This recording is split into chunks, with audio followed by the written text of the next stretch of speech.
Good evening guys, welcome to study with Sunita channel. एक बार फिर से स्वागत है स्टडी विद सुनीता चैनल में। गाइस, मैं प्रीवियस वीडियो में आपको वर्णमाला की क्लास दी थी। वर्णमाला में मैंने वर्णमाला किसे कहते हैं, वर्ण किसे कहते हैं, ये बताई थी। आज मैं आपको स्वर के बारे में बताने जा रही हूँ। ठीक है, वर्णमाला की सेकंड क्लास है। तो आज मैं पहले बताती हूँ वर्ण के कितने भेद होते हैं। वर्ण के भेद, ठीक है, वर्ण के भेद, स्वर और व्यंजन, स्वर और व्यंजन। ठीक है, आज हम लोग स्वर के बारे में पढ़ते हैं। ठीक है, स्वर के वर्गीकरण, स्वर के प्रकार और स्वर के बारे में पढ़ते हैं। ठीक है, तो सबसे पहले स्वर की परिभाषा सब करते हैं। स्वर वह वर्ण या ध्वनि होता है जो स्वतंत्र होता है, जो होता है। ठीक है, स्वर वह वर्ण या ध्वनि होता है जो स्वतंत्र होता है। ठीक है, तो ये आपका स्वर की परिभाषा है। जब भी आपकी स्वर की परिभाषा है कि वह स्वर वह वर्ण या वह ध्वनि होता है जो स्वतंत्र होता है। ठीक है, वो अपने आप में एकदम आज़ाद होता है। लेकिन स्वर की संख्या कितनी होती है? स्वर की संख्या 11 होती है। स्वर की जो संख्या होती है वो 11 होती है। लेकिन वर्णमाला में कुल स्वरों की संख्या अगर पूछी जाएगी, वर्णमाला में कुल स्वर की संख्या होगी तो 13 होगी। ठीक है, स्वर की संख्या अगर पूछी जाती है तो 11। और कि वर्णमाला में कुल स्वर की, जब कुल स्वर की बात आएगी तो 13 होता है। ठीक है, जिसमें जो अंग, ठीक है, और अह, ये दो जो स्वर है ये अयोग वाह स्वर है। ये जो स्वर है अयोग वाह स्वर है। ठीक है, ये अयोग वाह स्वर है। इसको ये नहीं कहा था, इसमें कहा था अनुस्वार स्वर, विसर्ग स्वर्ग, ऐसा नहीं। ये दोनों को अलग नहीं, दोनों को यही माना गया है। ये दोनों अयोग वाह स्वर है। जब अलग अलग कैटेगरी में किया जाएगा तब इसको अनुस्वार और विसर्ग स्वर कहा जाएगा। लेकिन ऐसे तो ये अयोग वाह स्वर है। एक स्वर और आता है अर्धचंद्राकार। जिसको अर्धचंद्राकार दिख रहा है ये आगत स्वर है। ठीक है, ये आगत स्वर है जो अंग्रेजी स्वर की ध्वनि है। ये अंग्रेजी भाषा के स्वर की ये ध्वनि है। ठीक है, ये अंग्रेजी स्वर की ध्वनि है।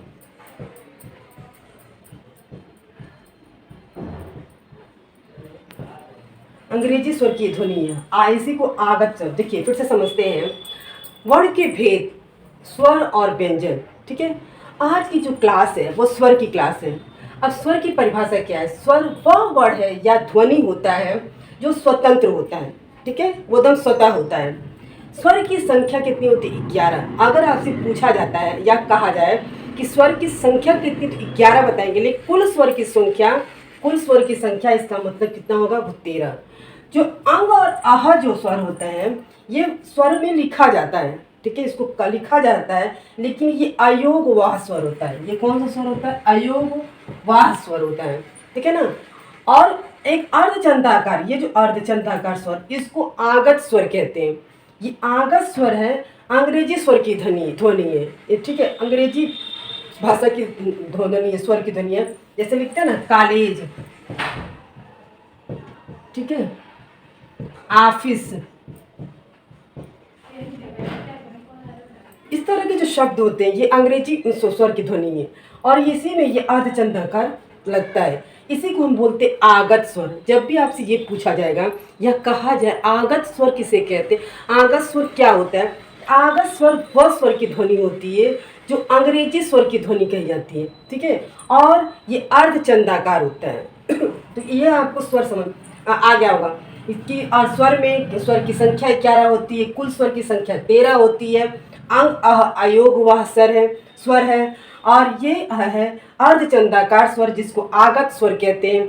और ये अंग्रेजी स्वर की ध्वनि है। एग्जाम्पल के लिए देखिए कॉलेज, ऑफिस, ये सब जो वर्ड हैं, ये शब्द जो हैं, ये अंग्रेजी भाषा के शब्द हैं।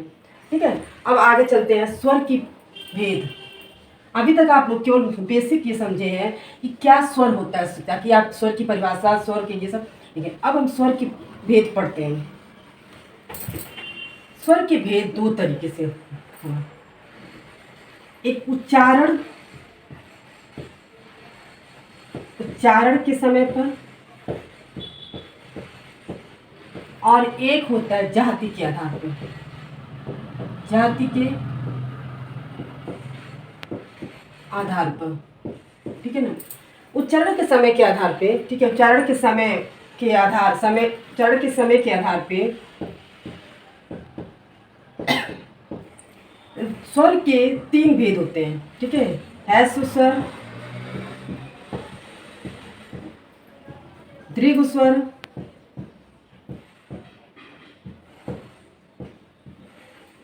और प्लुत स्वर।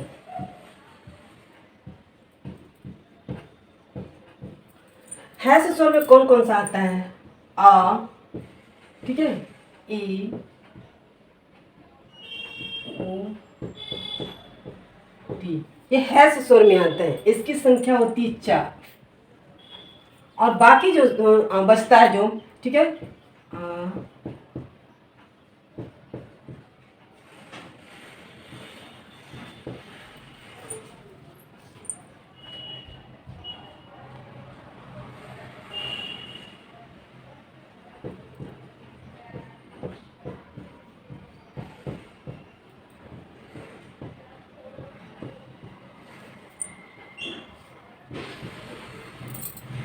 ह्रस्व स्वर में 4 स्वर होते हैं और दीर्घ स्वर में 7 होते हैं, ठीक है।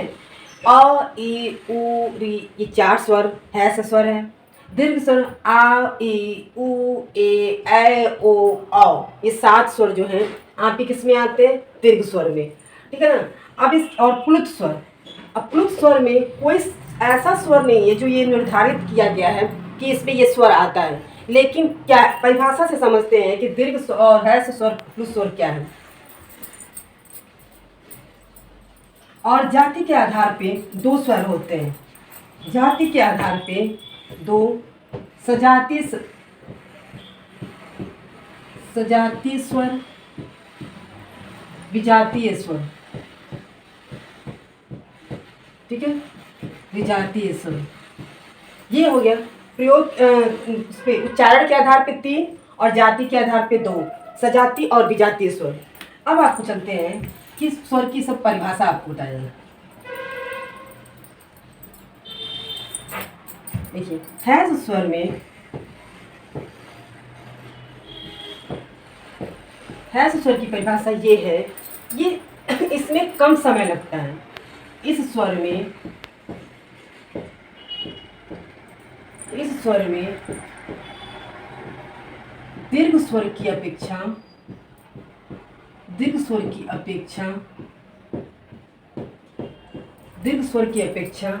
समय कम लगता है।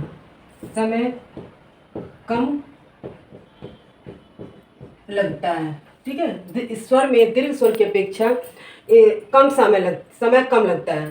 और ये एक मात्रिक स्वर है, इसको बोलते हैं एक मात्रिक स्वर है।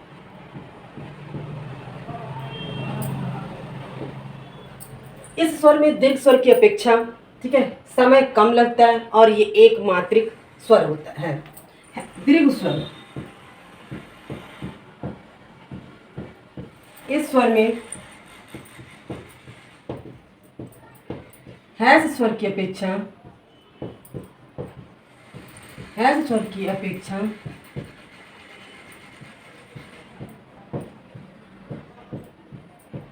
दुगुना समय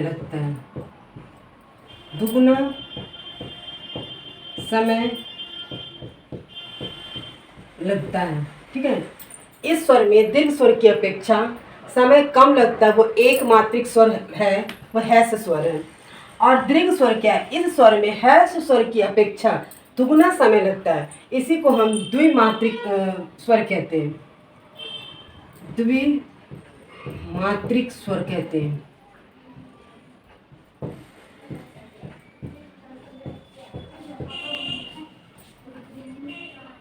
द्विमात्रिक स्वर कहते हैं और इसी को दो संधि भी कहते हैं, द्विसंधि भी कहते हैं, ठीक है। इसी को प्लुत स्वर,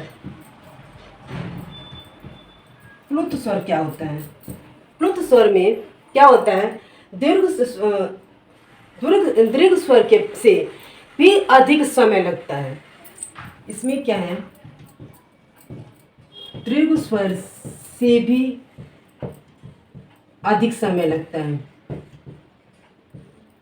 अधिक समय लगता है। प्लुत स्वर में क्या है, दीर्घ स्वर से भी अधिक समय लगता है। अब इसमें आपको ह्रस्व स्वर बताए हैं कौन कौन सा, अ, ई, ठीक है, और ई, ये आपके ह्रस्व स्वर है। अभी आपको स्वर लिख के उसमें बताते हैं। दीर्घ स्वर से अधिक समय लगता है, इसमें क्या, ये त्रिमात्रिक है, ये त्रिमात्रिक स्वर है,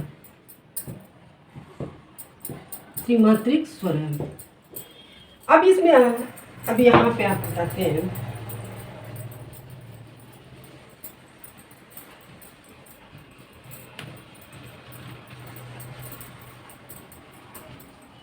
कि प्लुत स्वर, ह्रस्व स्वर और दीर्घ स्वर और प्लुत स्वर एक आपकी परिभाषा में लिखी थी, लेकिन एक बार फिर से समझाते हैं आपको। ह्रस्व स्वर में क्या है, दीर्घ स्वर की अपेक्षा समय कम लगता है, ठीक है, वो कम समय लगता है उसमें, तो वो ह्रस्व स्वर होता है। और दीर्घ स्वर में क्या, वो एक मात्रिक स्वर होता है, वो एक मात्रिक स्वर होता है। और दीर्घ स्वर में क्या है, ह्रस्व स्वर की अपेक्षा दुगुना समय लगता है, इसलिए उसको दीर्घ स्वर कहते हैं और द्विमात्रिक होता है। प्लुत स्वर,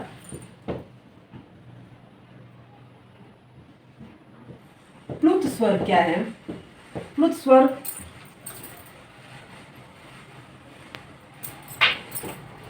प्लुत स्वर में दीर्घ स्वर की अपेक्षा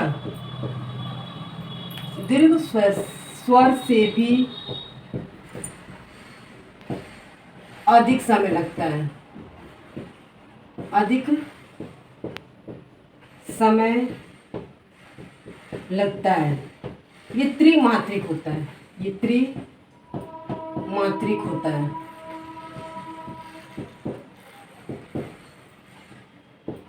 ये त्रिमात्रिक होता है। इसमें एक उदाहरण होता है, ओम ऐसे करके ऐसे लिखा जाता है, ठीक है ना, ये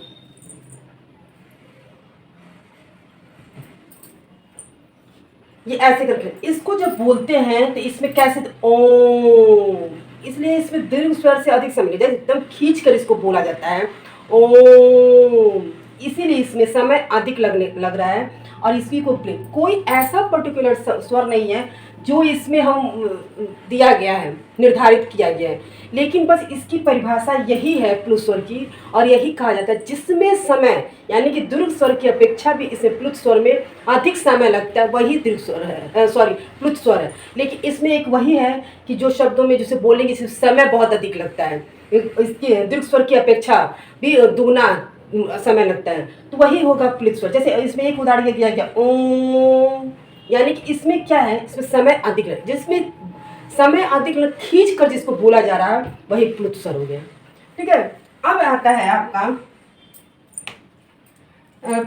जाति के आधार पर सजाति और विजाति।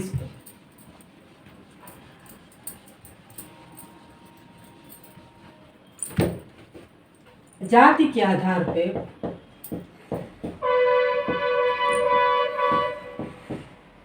जाति के आधार पे सजातीय स्वर। अब सजातीय स्वर क्या होता है, ठीक है, जिसको उच्चारण में एक जैसा होता है, ठीक है ना, उच्चारण में एक जैसा होता है और लेकिन मात्रा अलग होती है। उच्चारण में एक जैसा, उच्चारण में एक जैसा होता है, लेकिन मात्रा अलग होता है, लेकिन मात्रा अलग होता है।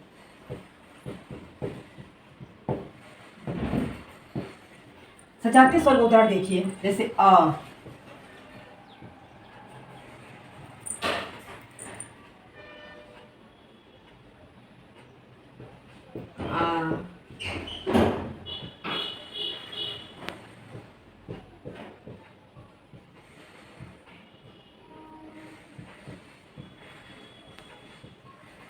ठीक है।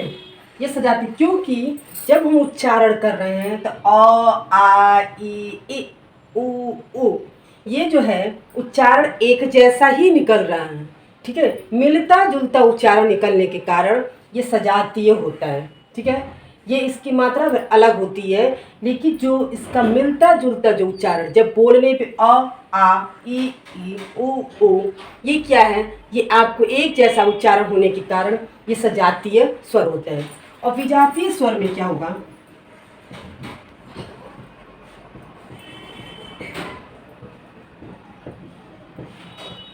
देखिए विजातीय स्वर में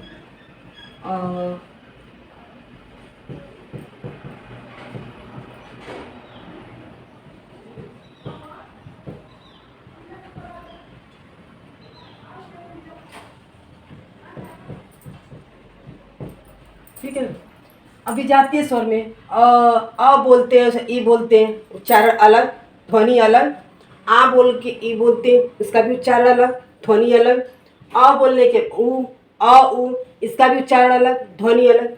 यानी कि जिसका उच्चारण और ध्वनि एकदम सेम होता है वो सजातीय स्वर में आएगा, और जिसका उच्चारण ध्वनि अलग अलग होता है, एकदम अलग होता है, वो विजातीय स्वर में आता है, ठीक है ना। इसमें है कि कैसी कैसी कौन सा स्वर से कौन सा स्वर मिल के जो बने हैं, जैसे दिखाया जाता है आपको।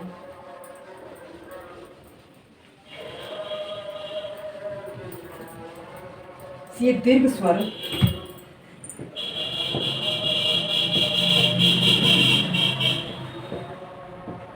दीर्घ स्वर में आ जो है, ठीक है, ये किन किन वर्ड से मिलकर बना है, देखिए आ, ये से ये बना है आ, ये दीर्घ स्वर में, ठीक है। उसके बाद है आपका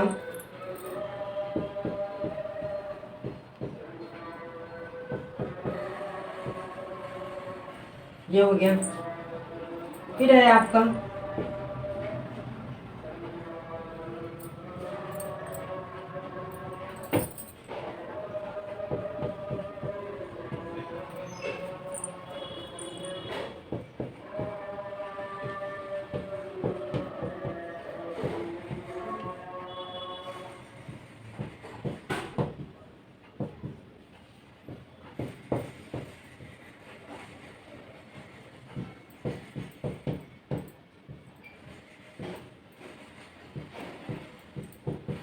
ए ओ,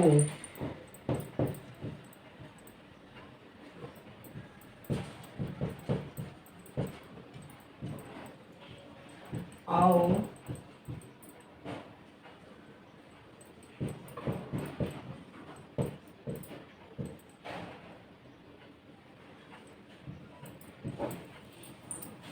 देखिए ये दीर्घ स्वर में आ ए उ ए ओ आओ, ये कितने हैं, 7। पहले भी मैं बताई हूँ कि दीर्घ स्वर कितने हैं आपका, 7। ये उन जो स्वरों को है, इसमें क्या है, जो आपके स्वर है किन किन वर्णों से मिलकर वो स्वर बना है, ठीक है। आ जो है, आ प्लस आ ये मिलकर क्या बना है, आ, ये दीर्घ स्वर है। तो देखिए अब इसमें क्या है, ऐसे अगर लेते तो है स्वर होता, लेकिन इसी को हम केवल अ बोलते हैं तो कितना कम समय लगता है। लेकिन हम क्या बोल रहे हैं, आ में बोलने में हमको क्या है स्वर की अपेक्षा दीर्घ समय अधिक लगता है, तो ये आपका दीर्घ स्वर है। लेकिन इसको किन किन 2 वर्डों से ये बना है, देखिए अ से क्या हुआ है, आ, फिर ई ई ई ई, फिर है ऊ, जिसको बड़ा ऊ बोलते हैं, ऊ ऊ, ये क्या हो गया, ऊ। ए अ ई, और एक अ ए बना। फिर ना ए अ ए, ठीक है, आ ए से ए बना। ओ अ उ से ओ बना। अ से अ और औ। ये क्या है, ये सब दीर्घ स्वर हैं। इसमें देखिए ये आपके जो है स्वर हैं 7 दीर्घ स्वर, ये आपके इन वर्णों से मिलकर ये बना है, ठीक है ना। और इसमें इसमें हैस स्वर की अपेक्षा दुगना समय लग रहा है, ये है, ये आपके हैं। और इसमें देखिए ए ऐ ओ औ, ये जो है ए ऐ ओ औ, ये संयुक्त स्वर है, ये संयुक्त स्वर है। अगर आपसे पूछा जाता है जैसे हिंदी में सॉरी व्यंजन में संयुक्त व्यंजन होता है, उसी तरह से स्वर में भी संयुक्त स्वर भी होता है। संयुक्त स्वर कौन सा होता है, ए ऐ ओ औ, ये आपका संयुक्त स्वर होता है, ठीक है। यानी कि दीर्घ स्वर में जो 7 है आपका, वो 4 आपके क्या है, संयुक्त स्वर है। और ये तो आपको समझ में आ गया कि हैस स्वर दीर्घ स्वर, क्योंकि हैस स्वर में क्या है, समय कम लगता है, दीर्घ स्वर में क्या है, अधिक समय लगता है। दीर्घ स्वर में इन वर्णों से मिलकर ये बना है, ठीक है। अब आपको उदाहरण से समझते हैं कि कैसे दीर्घ स्वर और भाषा।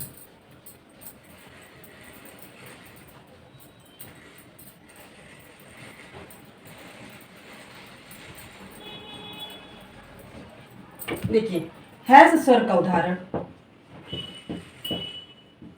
और दीर्घ स्वर का उदाहरण।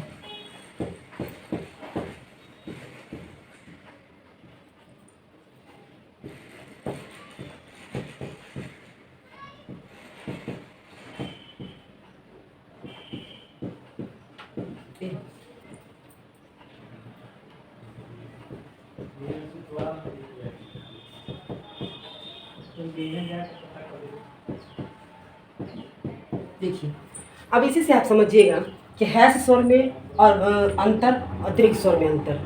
हैस स्वर में क्या है, अब देखिए अड़ बल दिन, क्या समय लगता है, अड़ बल दिन, यानी कि समय। और देखिए कितना जल्दी से बोला जा रहा है, अड़ बल दिन। उसी तरह से दीर्घ स्वर में देखिए आड़ बाल घाल, क्या बोला जा रहा है, आड़ बाल घाल, यानी कि इसमें जो है हैस स्वर की अपेक्षा दीर्घ स्वर में समय अधिक लग रहा है, तो इसीलिए। और इसमें जो है देखिए हैस स्वर में अ का उच्चारण से आया, ब का उच्चारण आया, दी यानी कि ई इसमें आता है, छोटी ई आती है इसमें, दी। और इसमें क्या आ पर दीर्घ स्वर में आता है, आ दीर्घ स्वर में आता है। तो यानी कि आपका ये पहचानना जरूरी है कि आपकी 11 स्वर में से 4 जो है आपके हैस स्वर है, बाकी 7 स्वर जो है आपका कौन सा है, दीर्घ स्वर है। अब प्लुत स्वर मैंने बताया कि दीर्घ स्वर की अपेक्षा उसमें समय अधिक लगता है और खींच कर बोला जाता है, समय अधिक लगने का और खींच कर बोल, उसमें कोई ऐसा स्वर नहीं जो उसे पर्टिकुलर उसमें दिया गया, बस परिभाषा यही है इसकी कि जो शब्द आप बहुत देर तक बहुत खींच कर बोलते हैं वही आपका प्लुत स्वर होता है। उसमें एक उदाहरण यही दिया गया, जैसे त्रिमात्रिक इसमें क्या है, ओ, ये इस तरह का जो शब्द होगा ये आपको क्या है, प्लुत स्वर है। अब आपका सजाती विजाती आपको पता ही चल गया, ठीक है।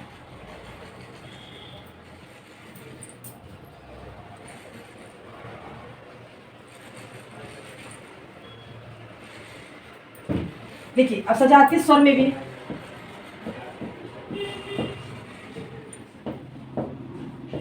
सजाती स्वर क्या था, आ, ठीक है,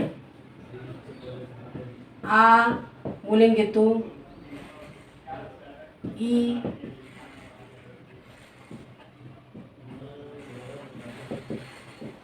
ये हो गया। अभिजातीय स्वर, विजातीय स्वर क्या होगा, अ ई, फिर ऊ,